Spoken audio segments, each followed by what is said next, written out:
They say love makes you do crazy things. But no one ever tells you what happens when love destroys everything you thought you were. 2 nights before my wedding, I whispered another man's name. Her brother's. I never thought I'd say that out loud. But here I am. My name is Cameron. I'm 32. My life was the definition of safe, good job, clean image, a perfect engagement to a woman named Emily. She was kind, loyal, loved me more than I deserved. But I wasn't in love. And worse, I wasn't even looking at her anymore, because my eyes had shifted to her brother Ethan. 34. Confident. Rough around the edges. The kind of man who didn't ask for attention, but got it anyway. Every time he entered a room, my pulse betrayed me. It was like he carried gravity, and I was powerless against it. The first time he looked at me like he knew, like he could see through the mask of a man pretending to be straight, I froze. He just smirked and walked away. That was 2 months ago. And now, I was standing in his guest room, wearing nothing but guilt and the scent of what shouldn't have happened. Earlier that day, Emily had asked me to pick up some boxes from her parents' house. "Ethan will be there," she said casually. I tried to act normal, but my chest tightened. When I walked in, he was alone. Sweat on his skin from the heat, a towel slung over one shoulder. He smiled like he'd been expecting me. "I didn't think you'd actually show up," he said. "Emily sent me," I muttered. "She always does," he replied, stepping closer. "And you always come. I should have left, but I didn't." And when his arm brushed mine, something inside me broke loose. That night, Emily went out with her mom. I stayed over. Told myself I'd sleep early, keep my distance. But then a knock on my door. 11:42 p.m. And I knew who it was. "Can I come in?" He stood there, quiet, steady, like he already knew the answer. I nodded. He sat beside me on the bed. "You're shaking," he said softly. "I'm getting married in 2 days," I whispered. He looked at me for a long moment. "And yet you opened the door." The silence between us felt heavier than words. Then he leaned in, his breath warm against mine. I could have stopped him, but I didn't. And when his hand touched mine, the world outside that room disappeared. It wasn't about desire anymore. It was about being seen. For the first time in my life, someone saw me and didn't look away. A month before that night, we'd gone to pick out wine for the wedding. He'd asked, "You ever kissed a guy before?" I laughed it off, rolled the window down. But I didn't sleep that night. That was the first time I dreamed about him. Now, sitting there, his eyes holding mine, I finally understood. It wasn't just attraction. It was everything I had buried under years of pretending. That night, I crossed a line I can't uncross. And even now, I can still hear his voice. Tell me to stop. But I didn't. Because the truth is, for the first time, I didn't want to. He was inside my space now, and worse, inside my head. Ethan kissed me like he knew every secret I'd tried to bury. Every breath felt like surrender. When he finally pulled back, his eyes searched mine, steady and certain. "You're not marrying her," he whispered. "You're mine now." I should have felt anger, shame, fear. But instead, I whispered back, "Then make me forget everything else." And for a moment I did. When the morning light broke through the half-closed blinds, it felt like the universe was trying to expose me. Ethan lay asleep beside me, calm, unbothered, while my heart raced with the weight of what I'd done. 2 days before my wedding, and I was lying in her brother's bed, trying to remember who I was supposed to be. I stood quietly, pulling on my shirt. He stirred. "Leaving already?" His voice was low, teasing. "I shouldn't be here," I said. "You didn't seem to think that last night," he murmured. I turned away, shame flooding in. He stepped closer. "You can pretend it didn't mean anything, Cameron. But I know what we felt wasn't a mistake." I didn't answer. Couldn't. Because deep down I knew he was right. It did feel real. And that terrified me. Yesterday, Emily had slipped a note into my pocket. It said, "I don't care about the venue or the cake. You're the only thing I've ever been sure about." I smiled when I read it, but now those words burned like fire. Because while she was writing that letter, I was already betraying her in my mind. Back in Ethan's room, he whispered, "You can lie to her, lie to yourself, but you'll never lie to me." And then he turned away. I left without another word. Sitting in my car, my hands trembled on the steering wheel. I looked at my reflection, the face of a man who had just destroyed his own future. When I finally went home, Emily was asleep, curled peacefully beneath the covers. She stirred as I climbed in beside her. "You're cold," she murmured. "Yeah," I said softly. "Long night." She smiled, trusting, and rested her head against my chest. If only she knew where I'd been. The next evening was the rehearsal dinner. Laughter, champagne, congratulations from family and friends. Everyone saw a man in love, but inside I felt hollow. Then he walked in. Ethan, hair slicked back, black shirt, that familiar half-smile that said he still owned the truth between us.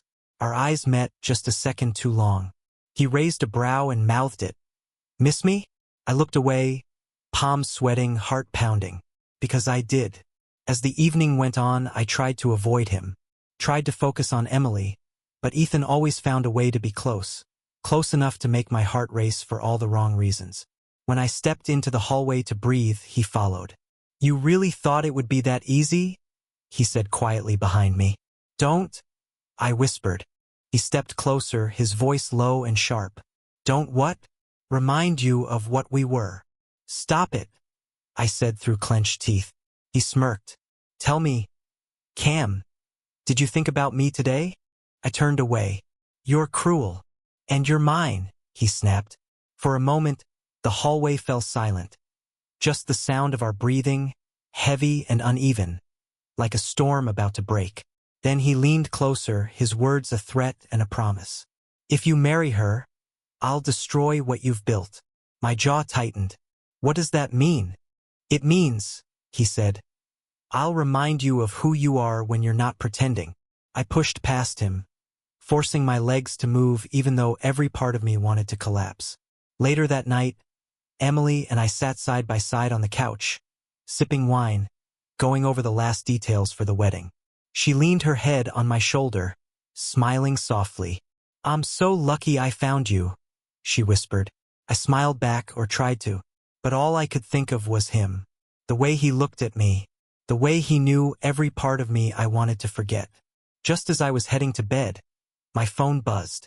One new message. "Ethan, tomorrow before the wedding you'll come to me. You know you will." I deleted it instantly, but his words stayed, burning in the back of my mind. This was supposed to be the happiest day of my life. So why did it already feel like the end of something? I swore I wouldn't go. I promised myself.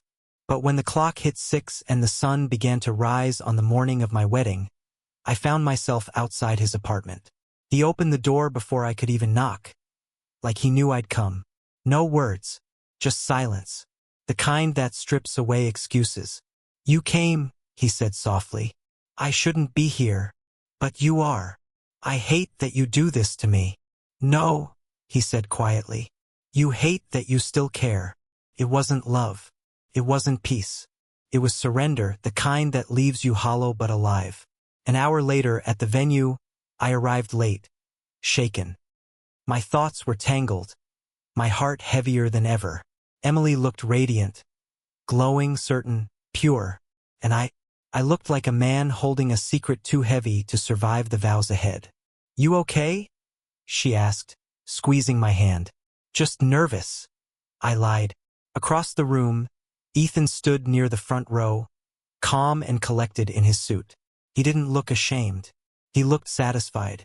Our eyes met, and that familiar smirk appeared. I looked away, but it was too late.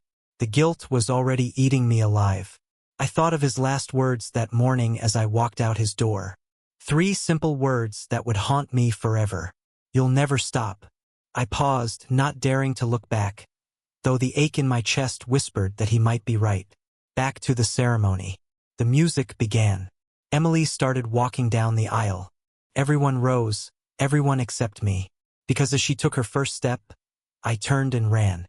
I left her at the altar and ran straight into the arms of the man who once shattered me. The chapel doors slammed behind me. Gasps filled the air. My name, my mother's cry, Emily's father shouting. But none of it mattered. My heart was racing faster than my feet. I didn't know where I was going. Until I did. When I reached Ethan's apartment, I pounded on the door, breath unsteady. He opened it slowly, as if he'd been expecting me all along. "You ran," he said, almost with a hint of a smile. "I couldn't do it," I whispered. "I couldn't say, 'I do,' while still feeling you in every heartbeat." He stepped aside, and I walked in, trembling. "Did you love her?" he asked. I hesitated. "I wanted to. But you didn't." "No," he nodded, stepping closer. "Do you love me?" I didn't answer. My silence already said it all. Then he kissed me. Not with desire, but with something raw and real. Pain. Honesty. Love that had survived too much. "I tried to hate you," I said against his lips. "I know," he breathed. "So did I." Meanwhile, back at the venue, Emily still stood at the altar, dress flowing, tears gathering as whispers rippled through the crowd. She knew. Somehow she always knew. She turned toward her brother's empty seat. And suddenly everything made sense. Hours later, at Ethan's place, we lay tangled on the couch. Not like before. No passion. No chaos. Just truth, fragile and heavy between us. "What now?" I asked. He exhaled. "Now you tell the truth." "To who?" "To everyone. Your parents. Hers. The whole town." He paused. "But start with yourself." I closed my eyes. "Don't know how to be this person." "You already are." He said you were just too scared to let him breathe. Later that night, the knock. We were sitting in silence. When it happened, a knock. 3 slow pounds and a familiar voice. "Cameron," Emily said from the other side of the door. A broken hollow. "Open it." Ethan whispered. My chest tightened. My past and future stood on opposite sides of that wood. Walked slowly to the door. My hand hovered over the knob. I opened it. Opened the door and saw the woman I left. In a white dress, standing in tears. Because I gave her brother what I promised her. Emily stood there still in her gown. Mascara streaked down her cheeks, hands shaking, eyes full of fire and heartbreak. Behind me, Ethan stood quietly. For once, he had no smirk, no swagger. Even, he couldn't hide from this moment. "Say it," she said. Her voice was small, but sharp like glass. I swallowed hard. "Emily, say it." I looked at her, then over my shoulder at Ethan, then back to her. "I'm in love with your brother." The silence after that, it wasn't quiet. I screamed. She nodded slowly, like she'd been stabbed but was too numb to fall. She stepped inside, walked right past me, right past Ethan. And then she said something that cut through my spine. "I always thought you were afraid of marriage. But now I know you were just afraid of not being his." The confrontation. She turned to Ethan. "You knew this whole time. You let me plan everything. Watch me dream, cry, pray while you had him." "Didn't have him," Ethan said. "He came to me, right?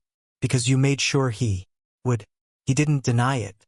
"You broke him," she whispered, "and then offered yourself as the only person who could fix him." She turned back to me, her hands clenched into fists. "I gave you everything, every piece of me, and you gave it to him. I didn't plan it."